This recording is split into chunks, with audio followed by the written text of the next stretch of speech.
প্রতিদিনই একভাবে গোস্ত খেতে ভালো লাগে না গাইস, তো চিন্তা ভাবনা করলাম তো বড় বড় পিস করে তো প্রতিদিনই রান্না করা যায়, তো আজকে না হয় ছোট ছোট পিস করে রান্না করি গাইস। তো যাই হোক, এইভাবে তো বিরিয়ানিতে রান্না করা হয়। তো ছোট ছোট করে পিস পিস করতেছিলাম আর কাটাকাটি করতেছিলাম গাইস। আমার রান্না করতে ইচ্ছে করছে, আমি রান্না, এটাই তো কথা। আমার হাজবেন্ড মানা করতেছিল যে এত ছোট ছোট করে না, ভালো লাগবে না খেতে। আমার মাথায় যে ভূত চাপে সেই ভূত কি অত সহজে নামবো গাইস? কোন এটা কখনো হয় যে সেজন্য ধামার চাক্কা করে সবকিছু কাটতে লইছি, লয়ে হয়ে চলে আইছি কল পাড়ে।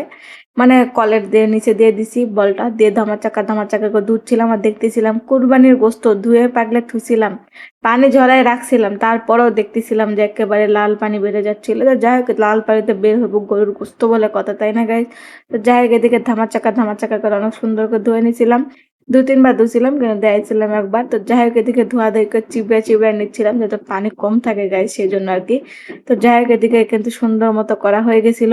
তো ধোয়া পাগলা সে চিন্তা ভাবনা করলাম তো পেঁয়াজ টিয়াজ দিতে হইব, তাই না গাইস? পেঁয়াজ না দিলে হইব, পেঁয়াজ আজকে বেশি দিব না, একটু পাতলা পাতলা ঝোল করবো সেই জন্য আর কি।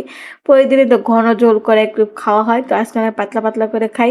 আর যেহেতু ছোট ছোট করে কাটছিলাম, খেতে মানে খুবই মজা লাগবে। মজা না হয়ে যাইবে কই গাইস, আমি যেহেতু রান্না করতেছি, তাই না গাইস? তো যাই হোক, এদিকে কিন্তু ধামার চাকা করে সব পেঁয়াজ আর রসুন নিয়ে নিয়েছিলাম, ওটা স্কিপ হয়ে গেছিল, ভিডিও করতে মনে ছিল না। আরে আমার মন বলে কথা, তাই না গাইস?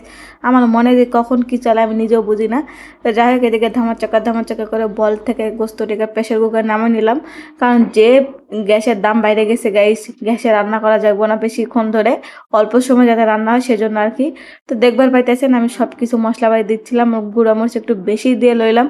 আমার আবার চলন বলন ভালো না, একটু মশলাপাতি বেশি না দিলে মজা লাগে না আমার কাছে। তো সব কিছু গরম মশলাটা সব দেওয়ার চিন্তা করলাম যে একটু শুকনো মরিচে দিয়ে লই। মানে আমার শ্বশুর বাড়িতে শিখছি গরম মশলার সাথে গুস্তর মধ্যে মানে শুকনো মরিচ দিবই আর কি।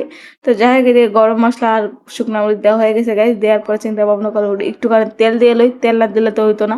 তো তেল দিয়ে লইলাম, লই তেল লাড়ালাড়ি করতে অসুবিধা হয়ে যাচ্ছিল গাইস। আমি তো রান্না করবো, তাই না গাইস? একটু তো অসুবিধা হইতেই পারে। যাই হোক, এদিকে ধামার চাকা করে লাড়ালাড়ি করে একেবারে মাখায় নিছি, মাখো মাখো করে মাখায় একেবারে প্রেশার কুকার তুলে দিছিলাম। মানে এখন আর সিজ দিছিলাম না গাইস, আমার আবার আগে সিজ দেই না, আমি কষাই মশাই তারপরে সিজ দিই। তো ধামার চাকা করে কষাইতেছিলাম। তো দেখবার পাইতেছেন কতটা সুন্দর কালার চলে আসছে। তো যাই হোক, এদিকে একটু পানি দিয়ে লইলাম, পানি দিয়ে ধামার চাকা করে উল্টায় মুল্টায় চিন্তা ভাবনা করলাম তো প্রেশার কুকার লাগে দেই, এখন সিজ দেওয়ার পালা, সিজ দেও তারপর আর চিন্তা পরে করবো আনে। তো জায়গা থেকে শীষমিশ দেওয়া হয়ে গেছিলো, তারপর প্রেশার কুকারটা খুলে দিয়ে সেই লেভেলের গোস্তটা হয়ে গেছিলো সিদ্ধ বিদ্ধ। তো যাই হোক, এদিকে ধামার চাকা করে আবার লাড়ালাড়ি করতেছিল, মানে আমার নাড়তে যে এত ভালো লাগে আমি নিজেও বুঝি না কেন।